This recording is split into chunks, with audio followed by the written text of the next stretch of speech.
Allah Bapa kami di surga, hati kami percaya kepadamu Tuhan.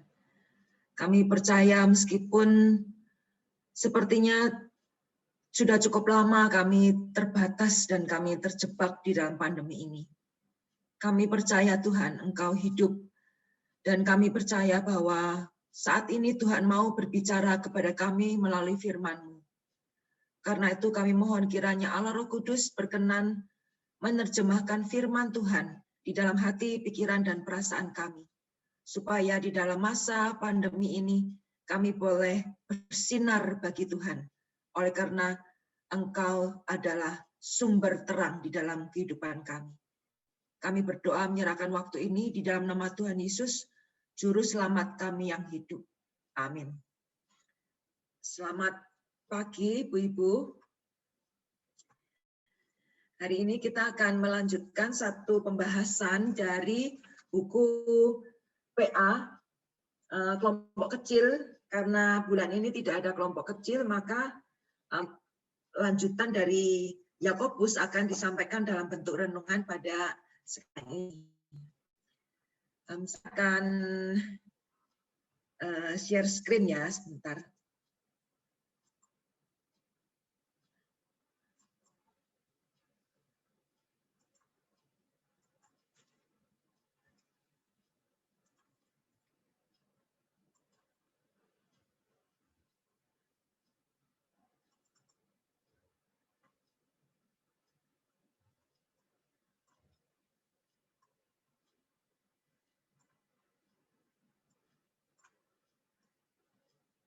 Ya, tema kita adalah manifestasi hikmat.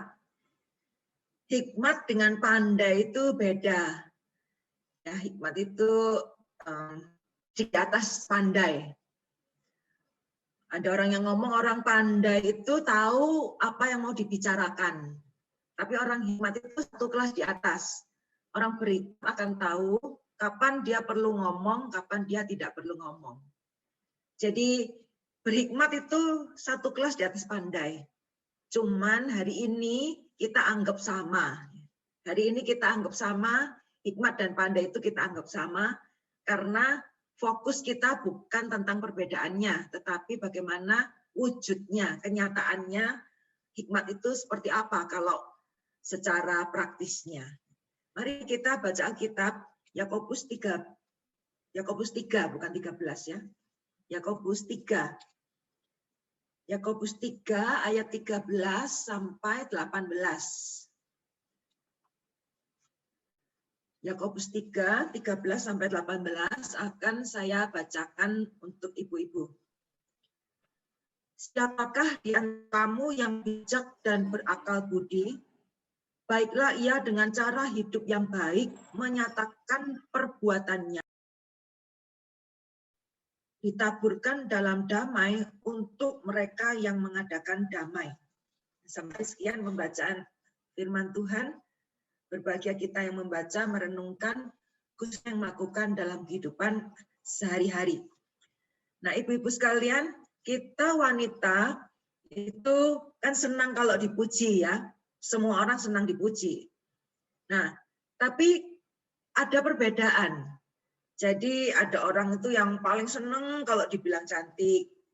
Ada orang, aduh Bu, udah umur 50 gini, udah nggak usah ngarep dibilang cantik. Nah, dibilang orang baik aja sudah seneng, sudah bersyukur.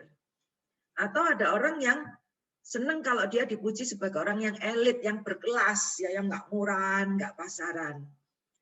Ada ibu-ibu yang seneng kalau dia dianggap rajin, ya nggak males. Dia senang. Ada juga orang yang bagaimanapun tetap mementingkan bentuk badan, ya.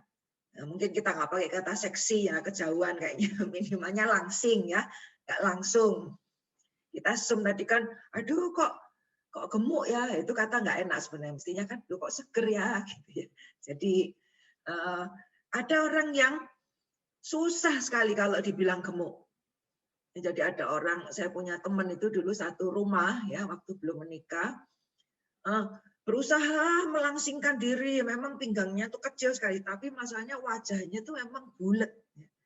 Jadi bagaimanapun dia diet olahraga, tetap wajahnya itu bulat. Nah itu yang bikin dia susah. Dia bikin susah sekali ya. Karena bagi dia penting kalau dibilang langsing itu penting.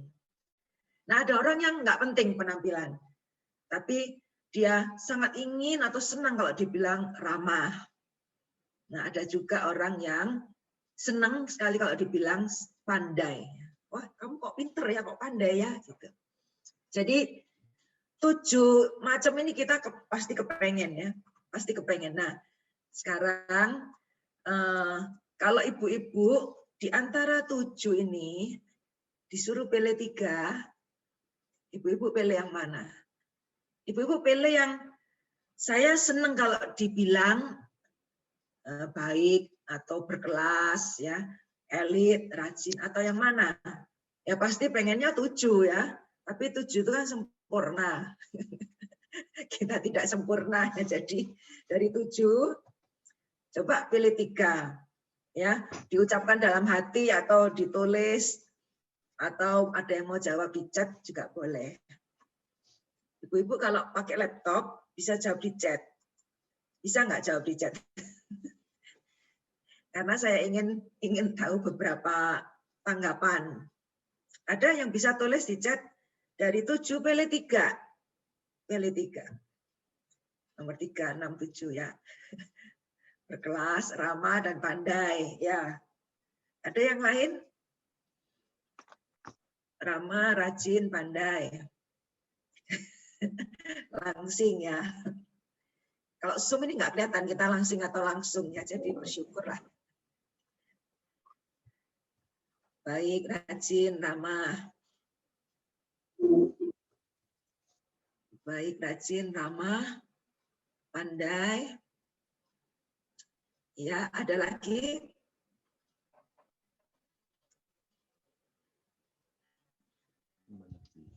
Cukup banyak yang rajin ya.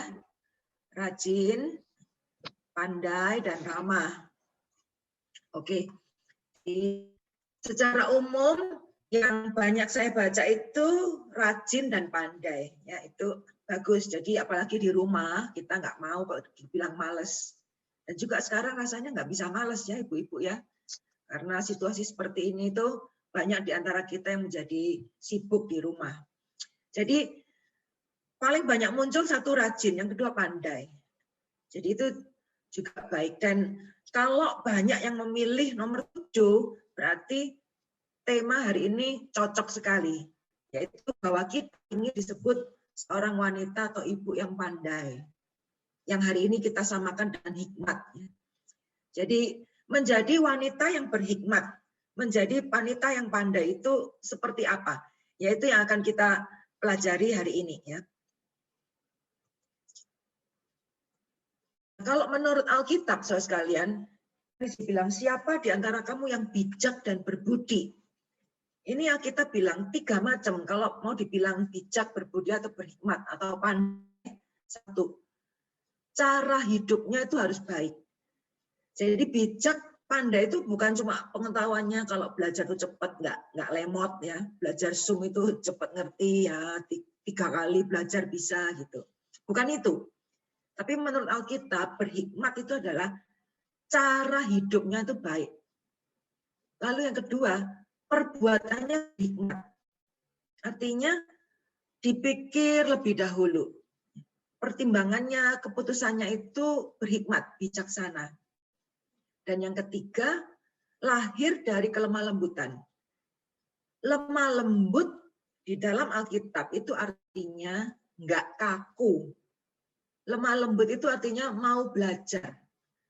Lemah lembut itu seperti karet itu. Bisa dibentuk. Itu artinya lemah lembut kalau di Alkitab. Jadi lemah lembut di dalam Alkitab itu bukan lemot, lamban, ya ditanya jawabnya 5 menit lagi atau 1 jam lagi, bukan gitu. Jadi lemah lembut kalau di dalam Alkitab itu artinya 1, mau belajar, nggak kaku, rendah hati. Makanya Musa itu dibilang lemah lembut, padahal kan orangnya keras ya bisa mimpin. Tapi dia itu lemah lembut, karena dia itu mau belajar. Yang mimpin orang banyak, dia mau belajar bagaimana caranya. Nah, kalau kita mau menjadi wanita yang berhikmat, 3 macam. Kalau dalam bahasa sehari-hari 1, lifestyle kita tuh bagus. Itu namanya wanita yang berhikmat. Kalau kita mau disebut pandai oleh Tuhan, itu adalah 1, lifestyle kita tuh baik. Lalu yang kedua, berhikmat, bijaksana, tidak gegabah, tidak ceroboh, berpikir panjang, nggak pikir pendek, nggak emosian, nggak mementingkan perasaan, tetapi mementingkan kebenaran. Lalu yang ketiga, mau belajar.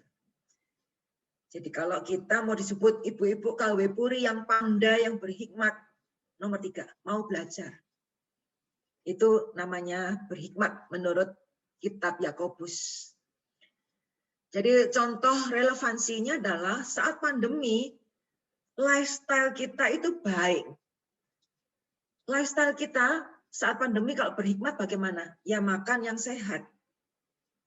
Makan yang sehat, belanja hemat. Makan yang sehat jadi tidak hanya bermodalkan handphone ya, beli online, beli. Aduh Bu, ada yang bilang sudah susah gini, nggak boleh kemana-mana. Ya boleh dong kita makan yang enak-enak.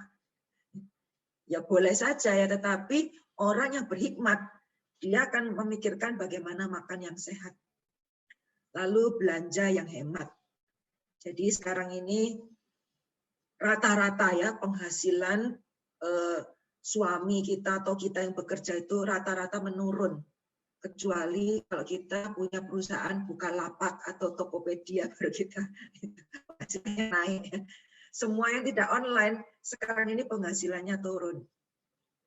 Nah, sambil kita berdoa minta rezeki, kita harus belajar hemat. Itu namanya berhikmat. Lalu menjaga kebersihan ya, seperti sekarang ini virus corona ini kan seluruh dunia bisa menjalar begitu besar karena orang itu kurang jaga kebersihan. Itu sebabnya. Maka banyak ini nggak selesai-selesai karena orang malas untuk betul-betul jaga kebersihan. Jadi kalau kita mau disebut wanita yang berhikmat adalah kita menjaga kebersihan. Lalu berhikmat itu artinya kita bisa membedakan mana kebutuhan, mana keinginan. Aku cuma pengen atau memang benar-benar perlu sekarang ini. Karena tadi kan belanja tuh hanya sebatas jari kita. Gampang sekali. Cuman kita mesti mikir ini saya pengen atau kebutuhan. Sepintas tadi saya baca di Kumparan ya. Ibu-ibu tahu itu apa? Portal berita. Ya, selain detik.com atau kompas.com, ada yang namanya Kumparan. Saya senang ya baca Kumparan ini, iklannya nggak terlalu banyak dibanding yang lain. Nah, tadi pagi itu saya baca bagian wanita, itu ada istilah baru, frugal living. Ya, frugal living adalah gaya hidup mengelola sesuatu dengan cara yang hemat, tidak mengesampingkan nilai barang tersebut. Jadi frugal itu istilah baru, membedakan mana yang butuh, mana yang ingin. Jadi ini istilah yang cukup baru. Jadi bijaksana itu artinya kita di rumah, keinginannya pasti banyak. Cuma dipikir lagi, saya ini pengen atau butuh. Orang yang berhikmat akan sadar bahwa kebutuhan itu bisa ditunda, keinginan bisa ditunda. Tapi kebutuhan itu perlu dibayar, perlu dilakukan ya. Misalnya vitamin, suplemen mahal, tetapi kalau itu kebutuhan, ayo dibeli. Lalu hati yang mau belajar, lemah lembut itu artinya mau belajar. Artinya saat pandemi ini, ayo kita belajar teknologi. Jadi nggak boleh pakai alasan, saya gaptek Bu, saya gaptek, saya ini udah lansia misalnya gitu. Nggak ada alasan itu ya. Sekarang ini semua harus mau belajar teknologi. Karena kita nanti kalau punya anak, punya cucu mantu di luar kota, orang tua kita beda rumah pun kita mesti pakai teknologi, mau berhubungan kan telepon ya. Jadi harus mau belajar. Lalu global news, berhikmat itu artinya nggak cuma mikiri yang sempit, tetapi mau terbuka. Jadi sekarang ibu-ibu, orang kalau hanya mengandalkan media sosial bisa terkena hoax. Tapi ibu-ibu coba 1 hari 1 kali minimal, ya, atau saja lihat TV, ya, lihat TV yang berita Kompas, Metro, atau tadi saya Kumparan, ya. Jadi tahu dunia secara umum itu bagaimana, apa yang terjadi, supaya kita ini bisa belajar, supaya kita tuh bisa membedakan yang benar atau yang salah, tidak gampang terprovokasi oleh media sosial. Jadi belajar mau tahu secara global. Lalu berhikmat itu artinya juga bisa menghitung waktu. Artinya Mazmur 90 itu kan Musa pada waktu dia sudah lansia, dia berdoa, ajarlah kami menghitung hari supaya kami berbijaksana. Artinya saudara sekalian, saat ini siapapun saudara dan saya bisa kena virus itu. Ya, sekarang kan makin banyak yang kena. Dulu ada yang teman saya bilang, dulu orang kena COVID itu seperti lotre, ya, jarang kena. Tapi sekarang ini seperti arisan. Nah, arisan itu ibu-ibu tahu ya, pasti dapat ya kan, kalau kita arisan ya pasti pengen dapat toh, masa nggak mau. Jadi kita nggak minta, ya, bahasa Jawanya amit-amit jangan kena gitu. Tapi masalahnya saudara sekalian, begitu banyak yang kena. Saya bukan menakuti ya, tapi maksudnya siap. Lebih baik siap hati daripada tidak siap. Jadi lebih baik siap artinya kalau kena nggak apa-apa ya. Asal kita, badan kita sehat, kita makan vitamin, suplemen, kalaupun kena kita bisa sembuh. Vaksin, hidup yang baik, makan yang baik, istirahat yang baik, vitamin yang baik. Kalaupun kena kita nggak minta, kalaupun kena pasti bisa sembuh. Jadi maksudnya menghitung waktu, ya. Karena sekarang ini saudara sekalian tidak ada satu kepastian. Kalau apalagi orang di rumah kita tuh ada yang masih keluar masuk rumah, entah kerja macam-macam ya, itu resikonya sangat besar. Artinya mari kita berbijaksana, bijaksana hitung waktu. Pikir baik-baik. Hari ini saya bisa melakukan apa? Karena waktu sekarang ini menjadi waktu yang mahal. Nah, ibu-ibu, saya sharing ya, saya kan punya cuma 1 anak. Dia ada di luar negeri. 5. Saudara sekalian, suami dan saya itu kan menyadari ya bahaya seperti ini. Kami itu udah nyiapin, bukan surat wasiat, kan hartanya nggak ada, tapi minimalnya passwordnya kasih tahu. Ini papa mama tabungannya di sini, passwordnya apa, kasih tahu gitu. Karena ini serius, ini krisis ya, ini waktunya yang tidak tentu saudara sekalian. Jadi saya menghitung waktu, saya juga mikir, saya sama anak saya ini saya mesti mikir, saya mesti apa persiapan sama dia itu. Jadi tidak take it for granted, pasti aman gitu. Jadi ibu-ibu sekalian, sekarang ini waktu krisis. Mari kita menghitung waktu supaya bijaksana. Sehingga yang terakhir, berhikmat itu artinya investasi rohani. Pendeta GKI Puri, Pak Timotius sudah mengatakan, sekarang ini banyak berita-berita yang negatif. Jangan membiarkan kita berita-berita negatif. Kita investasi rohani. Baca Alkitab. Ya, baca Alkitab sekarang itu investasi rohani. Karena kekuatan kita itu hanya di dalam iman dan kerohanian kita. Ya, di jemaat kita itu mulai dari minggu lalu ya, ada 1 orang. Dia bilang, dia kena COVID, tapi sebenarnya nggak berat gitu loh. Dan ini mau sembuh. Tapi dia itu takutnya bukan main. Takut bukan main. Sehingga telepon sana, sini. Bilang dia nggak bisa mengatasi takut. Nah, sekalian macam-macam penyebabnya. Tapi salah satunya saya kira iman dan firman-nya itu fondasinya kurang kuat. Kalau kita investasi rohani itu kuat seperti Tuhan yang berjanji. Kayak rumah itu fondasinya itu batu ya, kuat. Jadi kena angin itu goyang-goyang tapi nggak ambruk, nggak rubuh.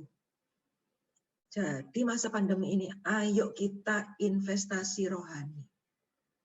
Hanya kerohanian iman itu yang membuat kita bisa tegak.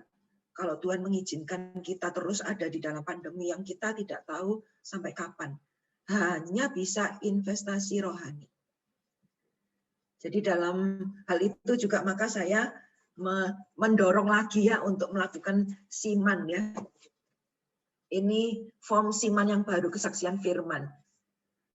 Sharing ayat kepada orang lain itu investasi rohani. Masa kita cuma sharing yang lain-lain tentang diskon makanan atau diskon baju atau belanja di mana. Ayo kita sharing firman karena ini investasi rohani. Karena saudara sekalian, firman Tuhan itu berkuasa. Ibu-ibu tahu kan ada anggota KW yang baru kedukaan ya. Saya juga ada beberapa teman yang berduka suaminya meninggal. So, sekarang kalau orang di dalam kedukaan, omongan ini loh, kurang menghibur.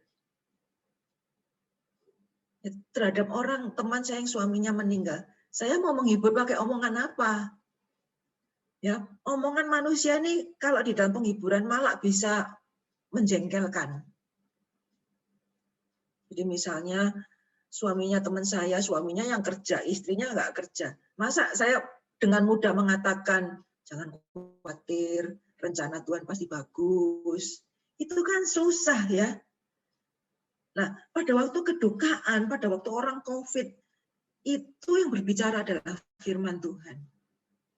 Firman Tuhan kalau kita sharing, lalu orang baca, itu masuk di dalam kepala, pikiran, perasaannya, imannya. Itu kayak kita tuh investasi, menanam benih yang nanti pada waktu susah, itu firman ditanam itu berbuah di dalam.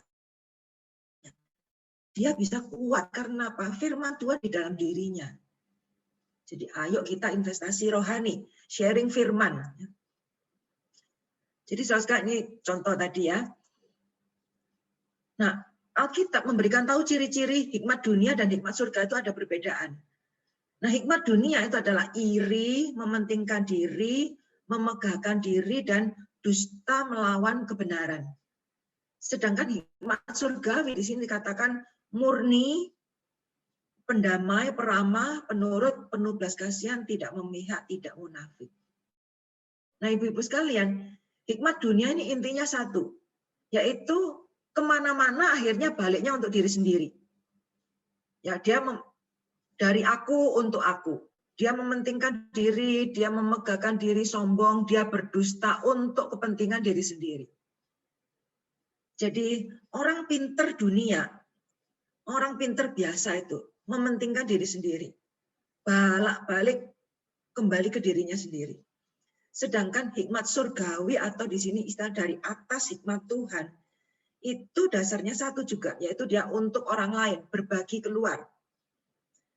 Dia mendamaikan itu kan keluar, dia ramah itu kepada orang lain. Dia penurut itu artinya tadi, orangnya nggak maunya sendiri. Sekali lagi untuk orang luar. Penuh belas kasihan untuk orang luar. Ya, tidak memihak, tidak munafik. Jadi, orang Kristen yang baik, wanita yang berhikmat adalah yang menjadi berkat untuk orang lain. Bukan kembali kepada diri sendiri. Jadi semua sifat kriteria ini intinya adalah bagi orang lain. Nah, saudara sekalian, hasilnya Alkitab mengatakan, hasilnya kalau kembali untuk diri sendiri, ya hasilnya apa? Ya kacau, karena semua diatur menurut kepentingan orang itu.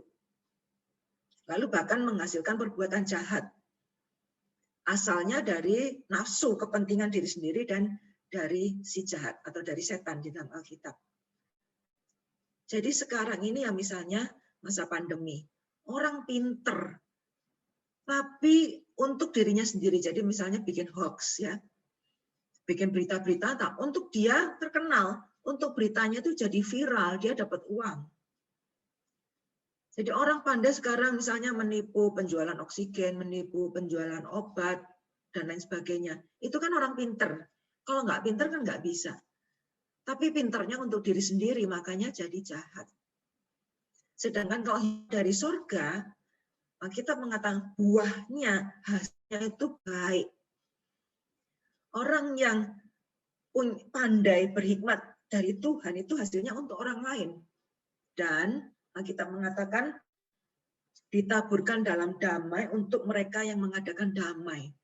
Artinya pada waktu kita berhikmat, kita berbagi kepada orang lain, itu akan kembali memberkati kita. Kita menaburkan damai, dikatakan itu akan mendatangkan damai untuk kita yang menaburkan damai.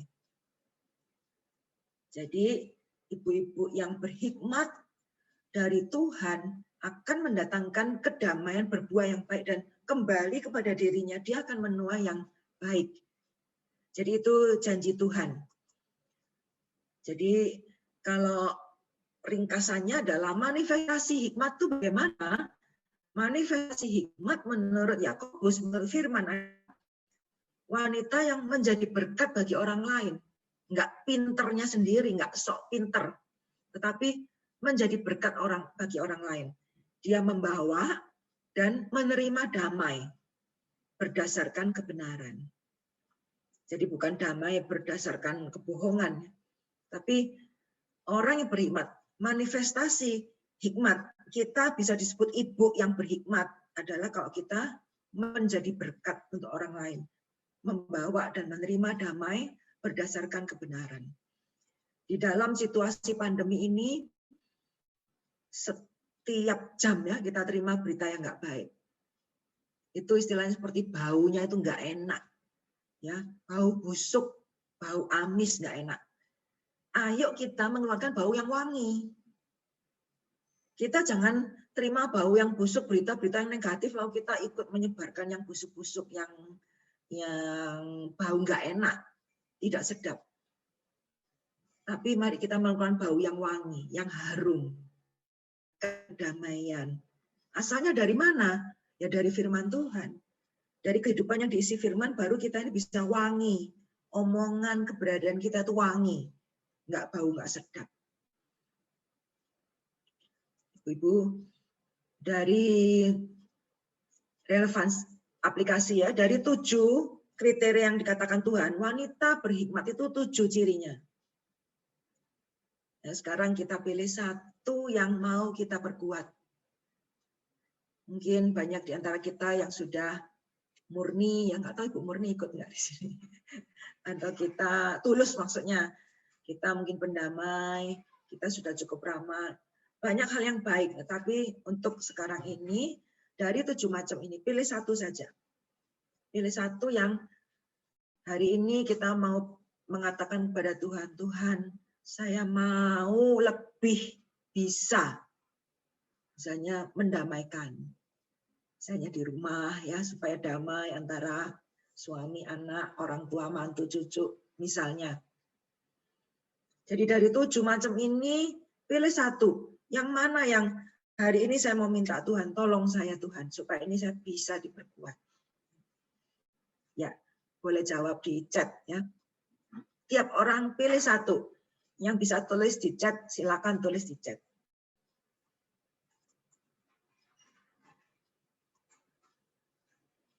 Yang pendamai, rajin.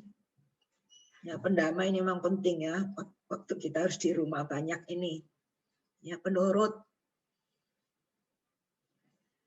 penuh belas kasihan, tidak memihak, ya itu perlu, tidak memihak. Punya belas kasihan ya, meskipun kita juga banyak kebutuhan, bagaimana kita tetap bisa belas kasihan kepada orang lain. Penuh belas kasihan. Tidak munafik, ramah, murni, sincere ya, tulus. Menjadi pendamai. Ya. Banyak yang belas kasihan ya. Ibu-ibu, belas kasihan kalau di dalam Alkitab itu istilahnya adalah suatu gerakan hati yang membuat kita pasti melakukan sesuatu. Itu istilah belas kasihan di dalam Alkitab. Jadi Tuhan Yesus seperti waktu dia khotbah banyak orang nggak pulang-pulang, dia bilang timbul belas kasihan. Ya, splagma. Splagma itu kalau bahasa sekarang itu jeroan, isi perut. Jadi kalau arti katanya ya, belas kasihan itu artinya perut kita bergejolak sampai mau nggak mau tuh mesti keluar gitu. Ya, istilah yang kurang baik ya. Tapi itu istilah belas kasihan. Artinya kita nggak tahan kalau enggak gitu. Itu istilah belas kasihan. Splagma itu isi perut yang bergejolak, itu belas kasihan di dalam Alkitab. Kita berdoa, Tuhan, tolong saya supaya bisa punya belas kasihan di dalam pandemi. Itu artinya kita minta kepada Tuhan, Tuhan tolong saya nggak cuma kasihan-kasihan tok mulut, tetapi melakukan sesuatu. Itu artinya belas kasihan. Jadi ya ibu-ibu sekalian, mengenai murni itu artinya tulus. Tulus artinya nggak ada rekayasa untuk kepentingan diri sendiri. Itu artinya murni. Murni artinya saya membantu bukan supaya saya dipuji orang baik. Itu artinya murni. Jadi murni artinya tidak mengharapkan balasan. Itu artinya tulus atau murni. Ya, jadi ibu-ibu sekalian, mari kita masing-masing membawa satu hal yang kita mau minta kepada Tuhan. Supaya saya bisa murni, supaya saya tidak munafik. Ya. Jadi kita masing-masing punya kekurangan. Tapi hari ini kita membawa kepada Tuhan satu hal, Tuhan, saya mau lebih diperkuat supaya saya lebih berhikmat di dalam hidup ini. Ya. Jadi nanti terima kasih untuk semua yang sudah menulis, nanti bisa kita bawa di dalam doa. Nah, sebagai penutup saudara sekalian, nah, ibu-ibu tahu ya, ini siapa? Ini ada namanya ya, Michelle Yeoh. Jadi orang Malaysia ya, Malaysia tapi berhasil di Hollywood, orang hebat. Dia punya kutipan gini, sangat penting untuk kita semua untuk mengerti bahwa kita ini saling terhubung, ya, interconnected. Dan kita perlu bergandengan tangan, khususnya ketika keadaan menjadi sulit. Dia bukan orang Kristen, dia bukan KW, GKY Puri, bukan ya. Tapi dia mengerti bahwa kita semua itu terhubung, terconnected. Dan kalau kita terhubung, kita perlu bergandengan tangan, khususnya ketika keadaan menjadi sulit. Ini orang nggak Kristen aja bisa ngerti. Maka kita yang Kristen, kita yang Komisi Wanita Puri, mari kita bergandengan tangan. Di dalam doa, saling mendoakan. Seperti yang saya ajarkan, 5 jari. Tiap sempat ingat 5 orang, si A, si B, si C, si D. Nanti 2 jam lagi setelah masak atau apa, 5 orang lagi doakan. Ini caranya kita bergandengan tangan kuat di dalam masa pandemi ini. Hanya di dalam gandengan tangan yang kuat. Waktu ada yang lemes, jatuh, yang lain bisa narik. Ayo ibu-ibu kita banyak saling mendoakan. Karena kita saling terhubung. Dan masa sulit ini dipakai Tuhan untuk kita juga lebih tahu siapa teman, siapa yang cuma basa-basi. Dan Komisi Wanita GKY Puri, masa pandemi, Tuhan mau menolong, menggerakkan kita untuk betul-betul jadi keluarga. Keluarga, bukan cuma hanya namanya anggota, tetapi keluarga Tuhan, keluarga Kristen. Jadi mari kita berhikmat dan menambah karakter hikmat supaya semakin berkenan. Mari saat yang bertanya ya. Saya baca pertanyaan ya. Hikmat bisa diminta? Bisa. Ya, di dalam Yakobus itu ada, kalau ada yang kekurangan hikmat, mintalah hikmat dari Tuhan. Bisa minta hikmat dari Tuhan. Dan Amsal itu mengatakan, hikmat itu ada di jalan-jalan, dia berteriak-teriak, di pasar-pasar, di lorong-lorong dia berteriak. Jadi artinya, Tuhan itu menyediakan hikmat. Nah, yang perlu kita lakukan adalah meminta, mencari hikmat. Dan kalau kita minta pasti diberikan. Apalagi hikmat, masa nggak dikasih ya? Ada pertanyaan lain tadi. Oh, sudah ya. Di definisi murni dan hikmat bisa diminta.